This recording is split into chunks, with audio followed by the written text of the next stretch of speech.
누가복음 2장 1절로 7절을 보았습니다.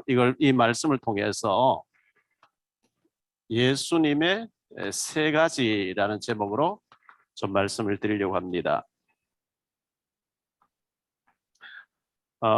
연말이 다가왔고 성탄 시즌이 다가왔는데요.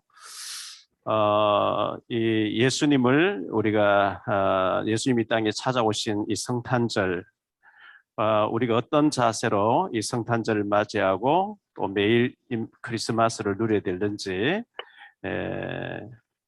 말씀을 통해서 우리 예수님을 모시고 사는 우리들의 자세를 좀 점검하고 했으면 좋겠습니다.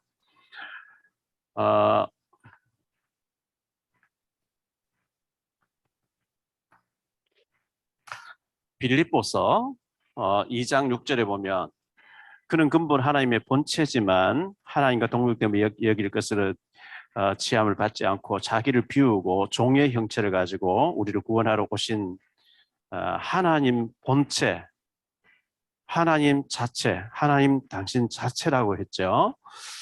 요한복음 1장에 보니까 말씀으로 계시던 이분이 말씀이 육신으로 되어서 볼 수 없는 하나님 볼 수 있도록 인간의 몸을 입고 찾아오신 분이 예수님이신데요. 이분은 인간이 범죄하자마자 창세기 3장 15절에 여자의 후손으로 메시아가 오셔서 뱀의 머리, 사탄의 머리를 박살낼 것이라 그렇게 최초의 복음을 주셨던 분이고, 출애굽기 3장 18절에 희생제사, 피제사, 요즘은 제사라고 나와 있는데 전에 성경에 희생제사라고 그랬죠. 피제사의 주인공 되신 바로 그분이었습니다. 이사야 7장 14절에 보니까 보라 처녀가 잉태해서 아들을 낳을 것이요 그 이름을 임마누엘 하리라 했는데 마태복음 1장 21절로 23절에 그 예언된 말씀이 지금 이루어졌다 이렇게 말씀했습니다. 골로새서 1장 15절에 보니까 그는 보이지 아니하는 하나님의 형상, 하나님을 볼 수 없는데 볼 수 있도록 형상으로 오신 분이다 이렇게 말씀했어요. 범죄한 인간이 하나님 보면 죽는데 볼 수 없는 하나님이 인간의 몸을 입고 오셔서 하나님은 바로 나와 같은 분이다 이걸 이제 보여주신 거죠.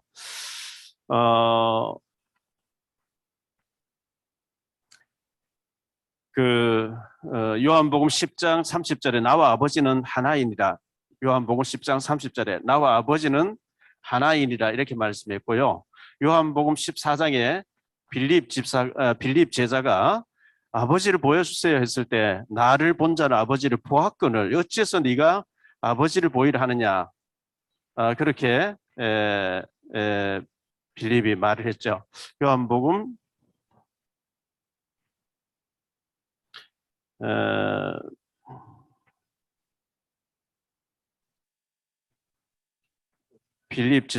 빌립 제자가 아버지를 보여주면 족하겠습니다 했을 때 우리 예수님께서는 나를 본 자는 아버지를 보았거늘 네가 어째서 아버지를 보이려 하느냐 이렇게 말씀하셨습니다. 아버지 안에 내가 있고 내가 아버지 안에 있는 것을 네가 믿지 아니하느냐 이렇게 말씀하셨죠. 9절 10절입니다.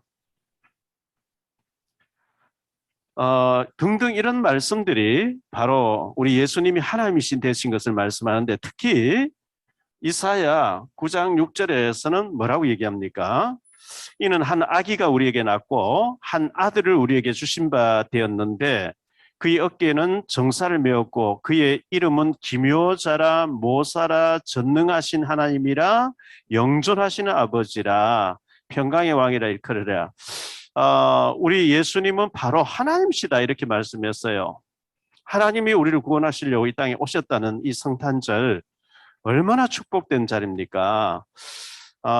누가복음 2장 10절에 보니까 보라 우리에게 끼칠 2장 10절에 큰 기쁨의 좋은 소식을 우리에게 전하기 위해서 오신 분이죠. 그래서 2장 10절에 보니까 천사가 이르되 무서워하지 말라. 보라, 내가 온 백성에게 미칠 큰 기쁨의 좋은 소식을 너희에게 전하노라. 오늘 다윗의 동네에 너희를 위하여 구주가 나섰으니 곧 그리스도 주시니라.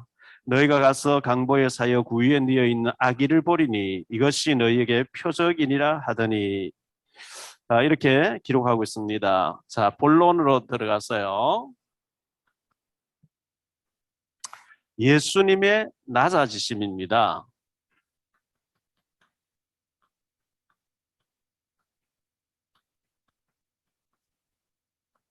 예수님의 낮아지심, 겸손을 의미하죠. 예수님이 탄생하실 때에 예수님이 탄생하시는데 말구유에 나섰어요. 말구유에.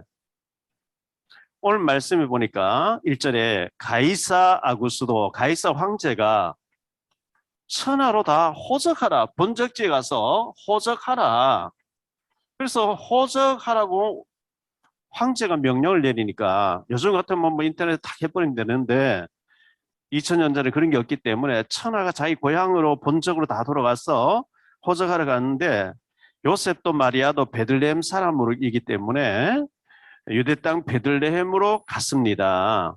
7절 말씀해 보니까요, 여관에 미리 온 사람 다 차지해서 여관에 있을 곳이 없습니다. 여관에 있을 곳이 없어요. 뭐 방이라면 방은 꽉 차고 객지에 나가 있는 사람 다 들어와서 이렇게 늦게 도착하니까 없겠죠. 그래서 저 구유에서라도 좀 하룻밤 자게 해달라. 이래서 구유에 있을 때에 이미 마리아의 몸에는 아기 예수가 만삭이 돼서 이제 해산할 날이 찼다, 이렇게 말씀하고 있죠.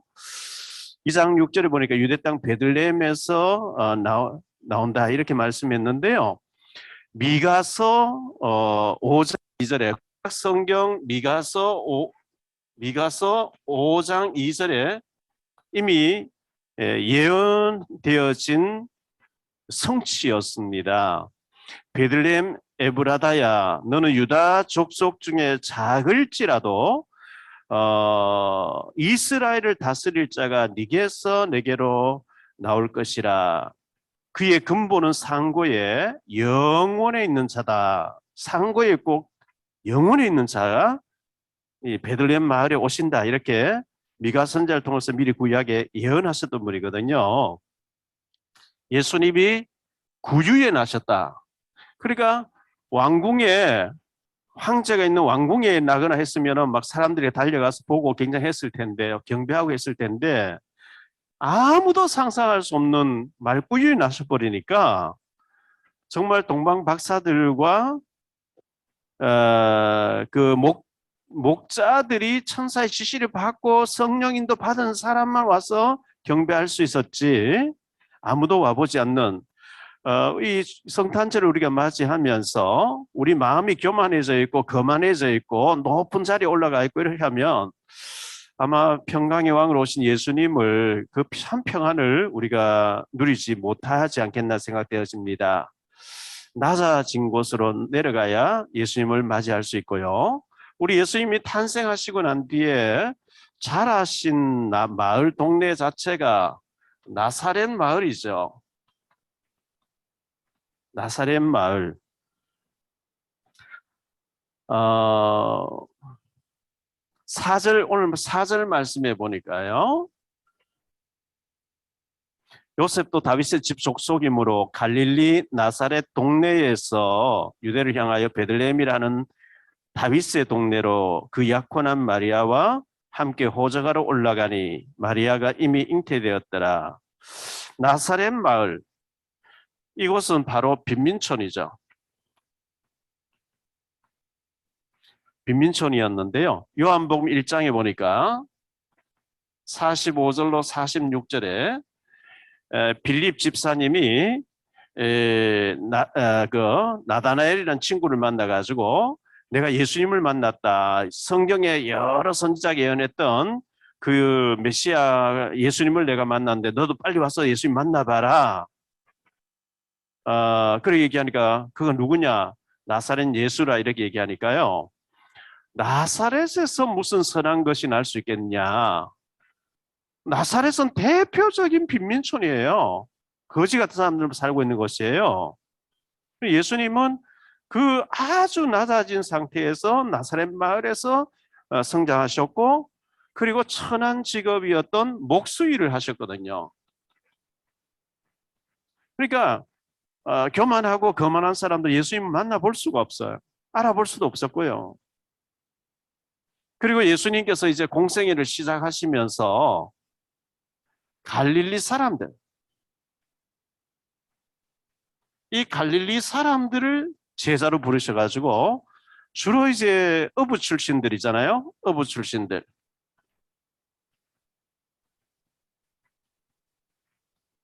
뭐 학자가 아니고 뭐 예루살렘 출신도 아니고 바리새인 출신도 아니고 어부 출신들, 이런 사람들을 제자로 부르셨고, 또 세리 마태 세리를 부르셨고,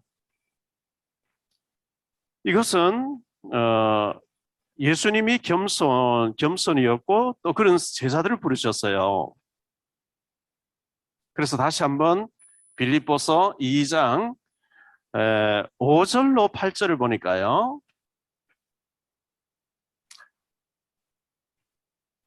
너희 안에 이 마음을 품으라고 그리스도 예수의 마음이니 그는 근본 하나님의 본체시나 하나님과 동등됨을 취할 것을 여기지 아니하시고 오히려 자기를 비어 종의 형체를 가지사 사람들과 같이 되셨고 사람의 모양으로 나타나사 자기를 낮추시고 죽기까지 복종하셨으니 곧 십자가에 죽으심이라.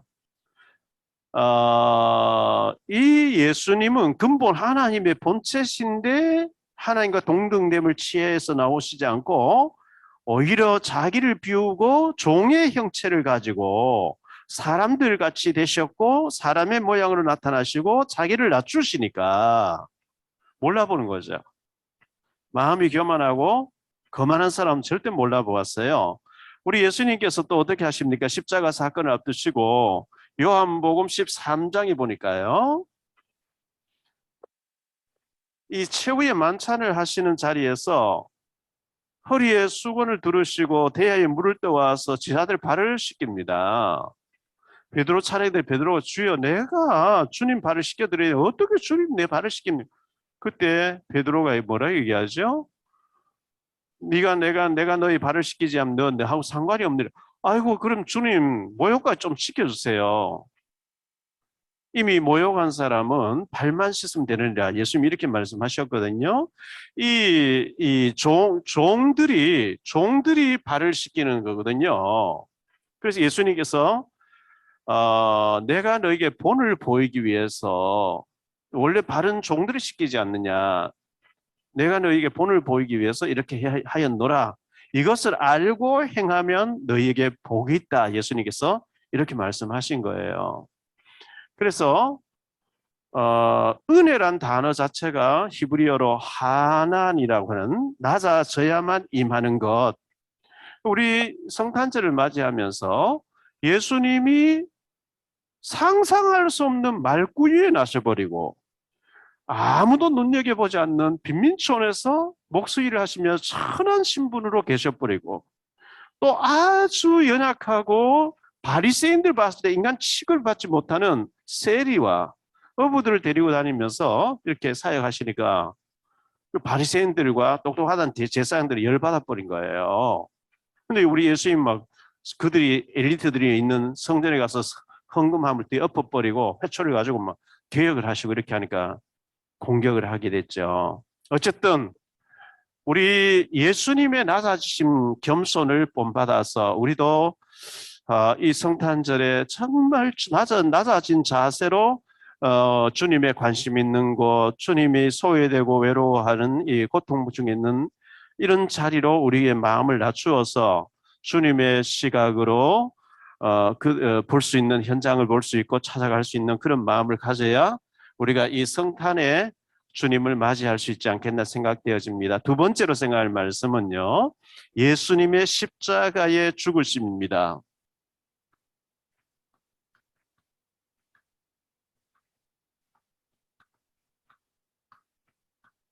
이것은 희생을 말하는 거죠.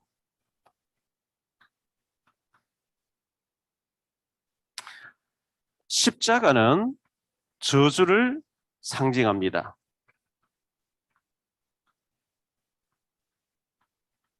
저주를 상징하는 건데요. 신명기 21장 23절이에요.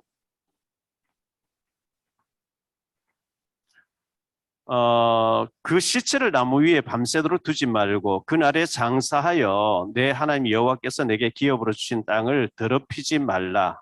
나무 위에 달린 자는 하나님께 저주를 받았음이니라. 이렇게 말씀했어요. 십자가에 못 박아도 해가 질 때가 해가 지거나 밤이 새도록 하지 말고 해가 지기 전에 내리라. 나무에 달린 자마다 저주를 받은 것이라. 이렇게 말씀했어요. 갈라디아 3장 13절인데요.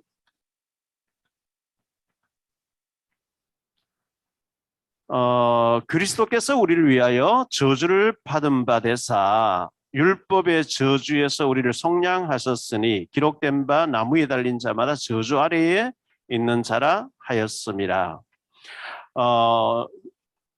그 가장 흉악범들을 십자가에 못 박았거든요. 이사야 53장 5절 6절이죠. 그가 찔림은 우리의 허물 때문이요. 그가 상함 우리의 죄악 때문이라. 그가 징계를 받음으로 우리는 평화를 누리고 그가 채찍에 맞음으로 우리는 나음을 받았도다.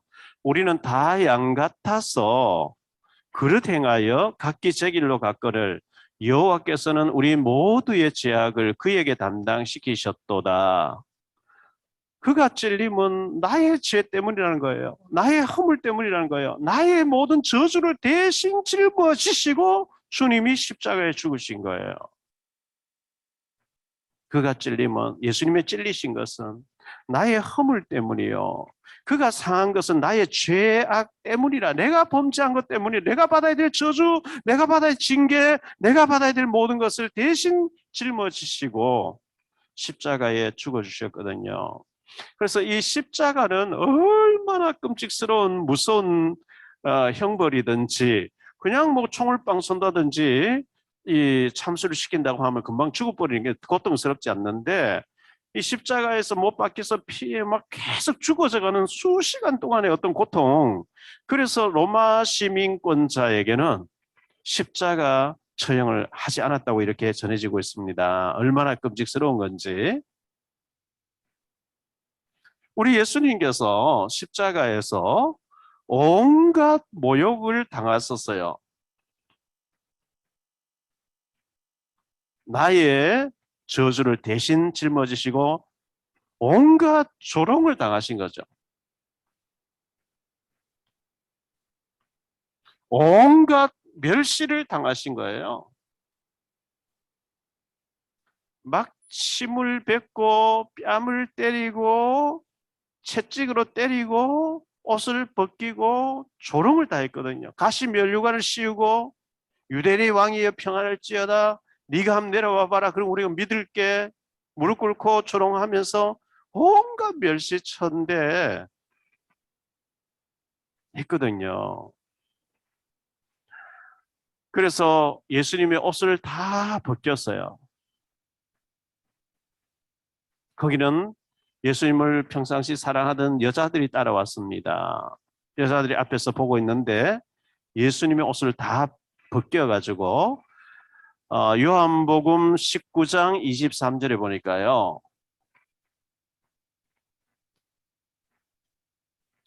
군인들이 예수를 십자가에 못 박고 그의 옷을 취하여 네 깃에 나눠 각각 한 깃씩 얻고 속옷도 취하니 이 속옷은 호지 아니하고 위에서부터 통으로 짠 것이라 속옷까지 다 벗겨버린 거예요.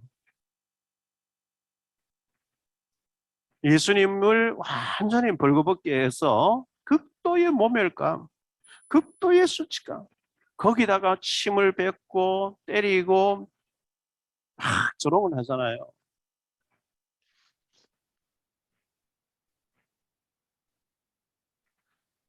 이렇게 멸시천대를 당하신 것은 바로 내가 받아야 될 저주를 주님이 대신 짊어지셨기 때문에 그렇게 당하신 것이고요. 누가복음 23장 34절에 보니까요. 이에 예수께서 이르시되 아버지 저들을 사하여 주옵소서 자기들이 하는 것을 알지 못함이니이다 하시더라. 그들이 그의 옷을 나눠 제비 뽑을새. 저 같으면 막 욕이 나왔을 것 같아요. 하나님 다른 건 몰라 저거는 용서하면 안 돼요. 저주해 주세요. 이렇게 해야 옳을 것 같은데 그렇게 조롱하고 멸시하고 침을 뱉고 때리고 이래 하는 그들을 주님께서는 아버지 저들의 죄를 용서해 달라고 자기들이 하는 것을 자기들이 알지 못하고 저러나이다 이렇게 대신 중보 기도하신 거예요. 이게 정말 예수님의 하나님 마음이죠.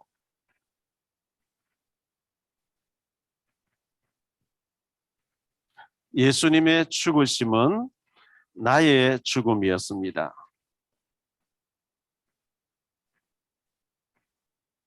갈라디아 2장 20절입니다. 내가 그리스도와 함께 십자가에 못 박혔나니 그런즉 이제 내가 사는 것이 아니요 오직 내 안에 그리스도께서 사시는 것이라. 이제 내가 육체 가운데 사는 것은 나를 사랑하사 나를 위하여 자기 자신을 버리신 아버지 하나님의 아들을 믿는 믿음 안에서 사는 것이라. 그가 십자가에 못 박혀 죽은 것은 나의 허물 때문에 죽었습니다. 그리고 내가 사는 것은 이제 내가 사는 것이 아니라 내 안에 그리스도가 사는 것이라. 이렇게 내가 죽고 내 안에 그리스도가 사는 것이라. 고린도전서 15장 31절인데요. 형제들은 내가 그리스도 예수 우리 주 안에서 가진 바 너희에 대한 나의 자랑을 두고 단언하노니 나는 날마다 죽노라. 사도 바울은 날마다 죽노라 그랬어요. 우리가 예수님을 따라가고 예수님의 제자가 되고 십자가의 도를 걷는다는 것은 내가 날마다 죽는 거예요. 사도 바울이 날마다 죽는다면 저 같은 존재는 분초마다 죽어야 되겠죠. 내 혈기와 내 야망과 내 동기와 나의 욕망과 나의 인본주의와 나의 불신앙 이 모든 것이 날마다 순간마다 문제 앞 사건 앞에서 내가 죽어지면 주님이 살게 돼요. 내가 죽어져야 돼요. 마태복음 10장 38절.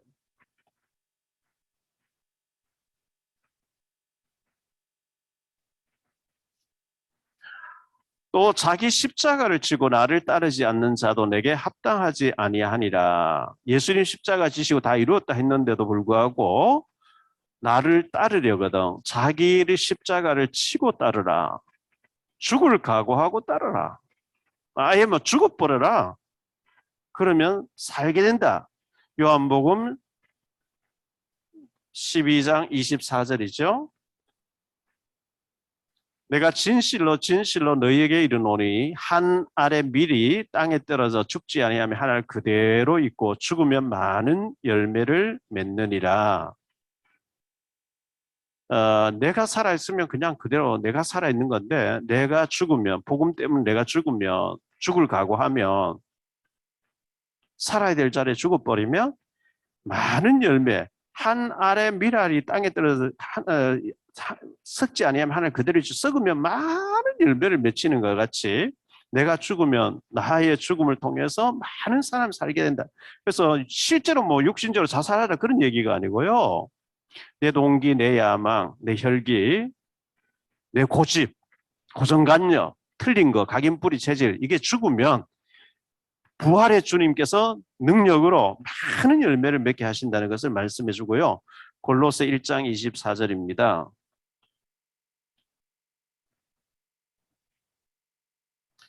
나는 이제 너희를 위하여 받는 괴로움을 기뻐하고 그리스도의 남은 고난을 그의 몸된 교회를 위하여 내 육체에 채우노라. 이렇게 사도 바울은 고백했어요.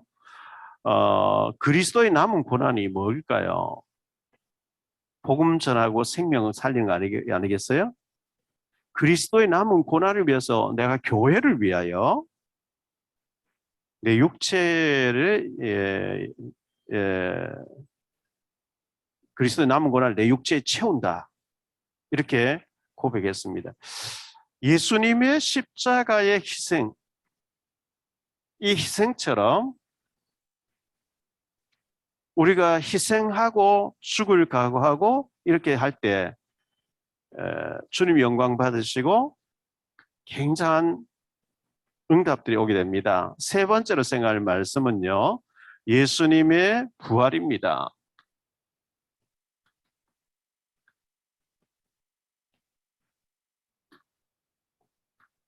예수님의 부활은 뭘 말하느냐? 능력을 말해요. 권능을 말하죠.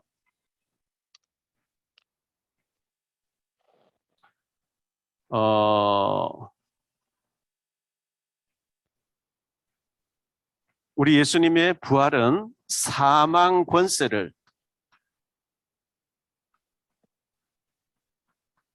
이기심입니다. 사탄의 세력을 완전 꺾으심입니다.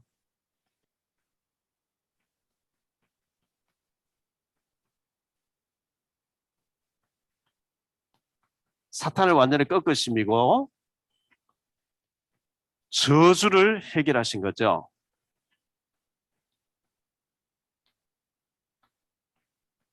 지옥 해결하신 거거든요.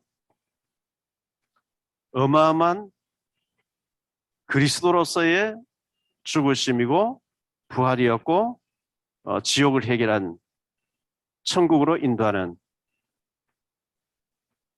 그리스도의 부활이었습니다.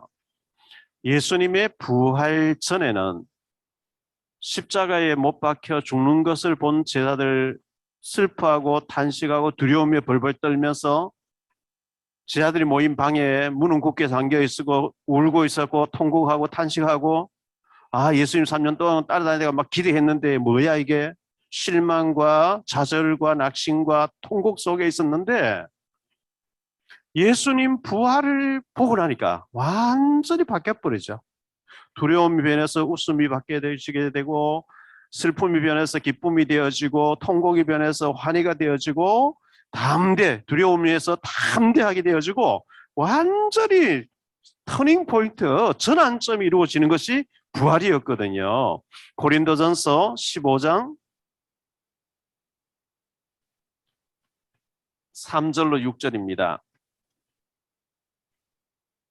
내가 받은 것을 먼저 너에게 전하였노니 이는 성경대로 그리스도께서 우리 죄를 위하여 죽으시고 장사 지낸 바 되셨다가 성경대로 사흘 만에 다시 살아나사 베드로를 게바라 그러죠. 게바에게 보이시고 후에 12제자에게와 그 후에 500여 형제에게 일시에 보이셨나니 그 중에 지금까지 대다수는 살아있고 어떤 사람은 잠들었으며 이 고린도전서가 쓰여질 당시 주 한 70년 가까이 그때 됐을 때까지 태반이나 살아있었다. 이렇게 말씀하고 있는 거죠. 고린도전서 15장 55절 이하의 몇 절을 보겠습니다. 사망아 너의 승리가 어디 있느냐? 사망아 네가 쏘는 것이 어디 있느냐? 사망이 쏘는 것은 죄요 죄의 권능은 율법이라. 우리 주 예수 그리스도로 말미암아 우리에게 승리를 주시는 하나님께 감사하노니 그러므로 내 사랑하는 형제들아 견실하며 흔들리지 말고 항상 주의 일에 더욱 힘쓰는 자들이 되라. 이는 너희 수고가 주 안에서 헛되지 않은 줄 알미라. 58절가 그렇게 말씀하고 있죠. 사망아 너의 서는 것이 어딨냐? 사탄아 너의 이김이 어디 있냐? 그리스도의 부활 앞에 완전히 박살난 게 아니냐? 지옥아 너의 그 강한 것이 어디 있냐? 주님이 다 해결하셨다. 이게 부활의 능력입니다. 우리 부활하신 주님께서 하늘과 땅의 모든 권세를 가지셨죠. 마태복음 28장 18절로 20절입니다.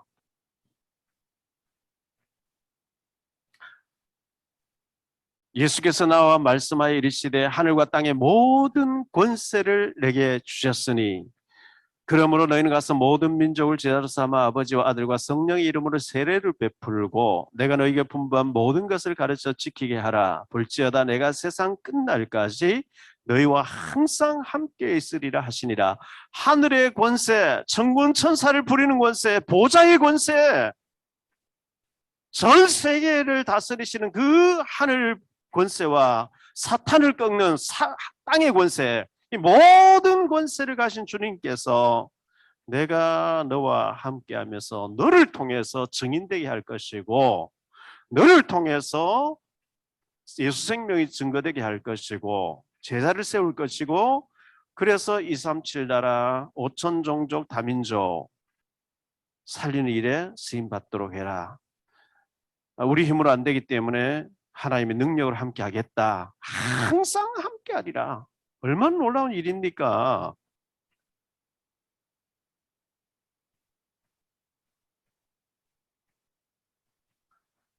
지금 현재죠. 지금도 일하고 계신 주님이죠. 우리 주님은 부활승천하셔서 마가복음 16장 19절로 20절에 보니까 보좌 우편에 앉으셨어요.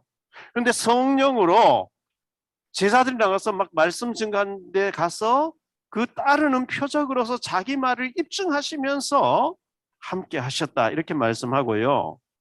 사도행전 9장에 보니까 보좌에 계신 주님께서 사울을 꺾으셔가지고 사울아 사울아 네가 왜 나를 박해하냐 주여 니시옵니까 난 네가 박해하는 나사렛 예수라 주여 그러면 제가 무엇을 할까요? 기다리라 내가 네게 어떤 일 해야 되는지 말할 사람 네게 보이리라. 이 보좌에 계신 주님이 사울을 꺾어가지고 이방 나라 로마 보고마 가이사 황제 앞에까지 바울아 두려워 말리 가이사 앞에 서야 될 것이고 로마에서도 증거하여야 하리라 이 말씀을 주시면서 이끌어 가셨잖아요. 사도행전 1장 8절에 오직 성령이 너희에게 마시며 너희가 권능을 받고 예루살렘 온 유대 사마리 땅끝까지 내 증인이 되게 하리라 하셨고 마태복음 24장 14절에 이 복음이 이 천국 복음이 모든 민족에게 증언되기 위하여 온 세상에 전파되리니 그제야 끝이 오리라. 주님은 지금도 보좌에 계시면서 그리스도만 전해야 되겠다. 복음 전해야 되겠다. 237 나라 다민족 5천 종족 복음 전해야 되겠다 하는 사람에게 성령으로 능력으로 함께 하시면서 지금도 그 일을 하고 계세요.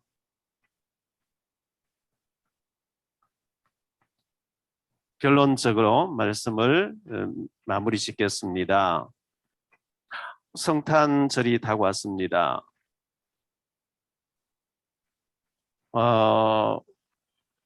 우리는 이 성탄절을 맞이하면서 어떤 마음의 자세로 예수님을 축하하고 하나님께 영광을 돌리느냐? 예수님의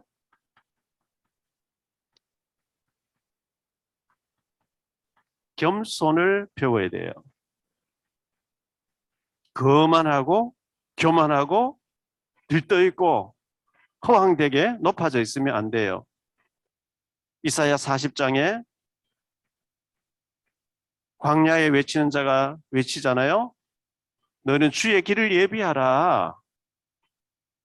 골짜기는 도두어지고 산마다 높은 산마다 낮아지고 높아져 있는 마음들 낮아져야 돼요. 또 골짜기 파져 있는 곳은 메워져야 돼요. 상처 이런 거 전부 메워져야 돼요. 그리고 돌도 제하고 왜? 만왕의 왕이 지나가시기 때문에 겸손입니다.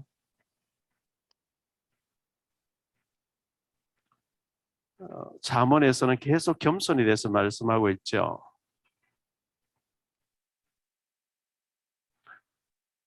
분명히 좀 교만해도 괜찮을 사람이 굉장히 겸손할 때 저분 보니까 정말 예수 믿고 싶다. 예수님 닮았네? 이래 되잖아요.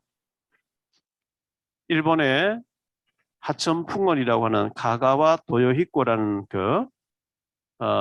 결에 걸려서 죽게 됐던 사람인데 기도하다가 낫게 됐고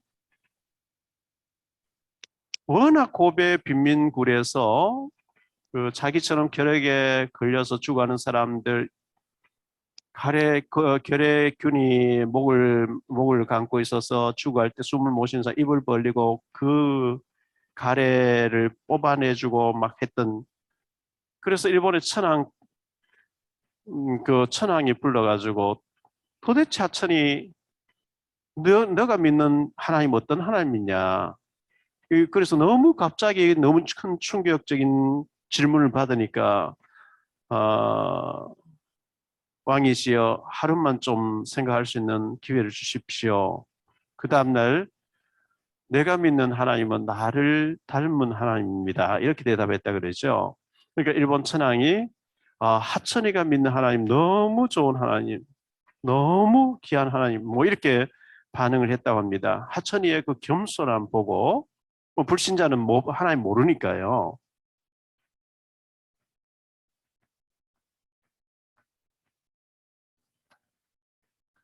예수님의 희생입니다. 예수님은 십자가에 죽으셨어요. 우리는 뭐 조금 성질나도 잘 못 잡잖아요. 조금 손해보면 못 견디잖아요. 예수님은 희생 당하셨어요. 희생으로 끝나면 안 되죠.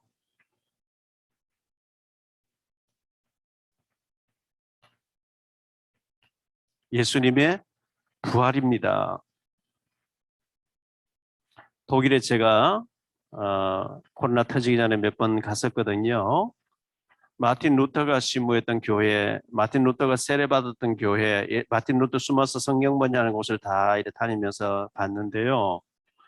마틴 루터가 종교개혁을 일으키고 뒤에 오랫동안 심무했다는 교회에 가니까 세례 주는 목욕탕 같은 것도 이렇게 돼 있고 마틴 루터 오랫동안 심무하며 설교했다는 그 교회 강대상에 보니까 예수님이 십자가에 못 박혀 가시 멸류관 쓰고 못 박혀 죽으신 그 그림을 크게 강대상에 이렇게 그려서 해놓고 루터는 설교하면서 목사는 설교할 때마다 이렇게 나를 위해서 죽으신 예수님의 십자가의 죽으심을 계속 설교해야 된다.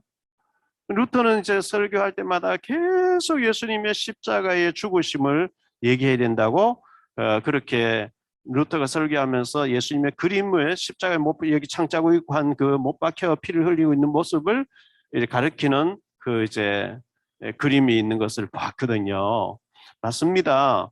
예수님의 십자가 사건을 계속 얘기해야 되겠죠. 예수님 십자가의 죽으심, 희생하심 이걸 얘기해야 되는데 독일의 본 헤퍼라고 하는 유명한 신학자가 있었죠. 히틀러가 독일에서 유대인들 학살하고 할 때 미국에 있었는데 이분이 친구들 아는 사람 다 반대하는데 히틀러가 너무 많은 사람 죽이니까 내가 독일에 들어가서 히틀러를 제거해야 되겠다. 목사 양심은 나는 피신만 있을 수 없다 하면서 들어가서 히틀러를 제거하려고 계획을 세우고 하다가 그게 탄로나면서 죽었어요. 그리고 며칠 있다가 히틀러가 죽게 되고 이래 전쟁이 끝이 나게 됐는데 그 본 해퍼 목사님이 예수 믿고 구원받고 천국 간다. 그것은 싸구려 믿음이고 값싼 믿음이다. 그 본 해퍼가 얘기한 것이 예수님의 겸손 본받아야 된다. 예수님의 희생을 본받아야 된다. 여기까지 얘기했어요. 2, 3년 전에 중앙일보에서 서울의 유명한 목사님, 우리나라에서 제일 많이 그분의 설교를 많이 본다는 그 유명한 목사님의 인터뷰하신 것을 한 페이지 냈어요. 그 보니까 이분의 사무실에 갔더니 예수님의 겸손을 글씨로 써놨고 예수님의 희생을 써놨다. 맞죠? 뭐 겸손, 희생 얼마나 중요한 얘기예요. 근데 문제는 부활이 빠져 있는 것을 제가 봤어요. 부활이 빠져 있었어요. 우리가 겸손하게 주님을 낮은 자 섬겨야 되고 주님의 관심이 소외되고 낙심되고 무너져 있고 망가져 있고 외로운 사람, 고독한 사람, 그런 사람 찾아다니면서 예수님 병든 자 이런 사람들 어루만지시고 했기 때문에 우리가 예수님의 겸손한 자세를 본받아야 되고 예수님의 희생을 본받아야 되지만 예수님 부활의 권능을 본받아서 우리는 부활의 능력 가지고 능력의 그리스도를 증거해야 되거든요. 증거해야 되는데 우리 예수님께서 이 땅에 계실 때 사도 요한이가 예수님 품에 안기 이래 기대해 가지고요. 예수님 팔아넘길 자가 누구지요? 막 기대해 가지고요. 의지하고 막 이렇게 품에 안기기도 하고 우리 예수님께서 또 인자하게 그 어리광 부리는 요한의 그 모든 걸 다 받아주시고 예수님 그렇게 하셨거든요. 인자한 모습을 볼 수 있는데 계시록 1장 14절에 사도 요한에게 나타나신 똑같은 사도인데 사도 요한에게 나타나신 우리 주님께서는 그의 머리와 털이 희기가 흰 양털 같고 눈 같으며 그의 눈은 불꽃 같고 그 오른손에는 7별이 있고 그 입에서는 날성 검이 막 나오고 그렇게 말씀하고 있어요. 그러니까 그의 바른 풀무불에 달려는 빛난 주석과 그의 음성은 많은 물소리와 같으며 17절에 보면요.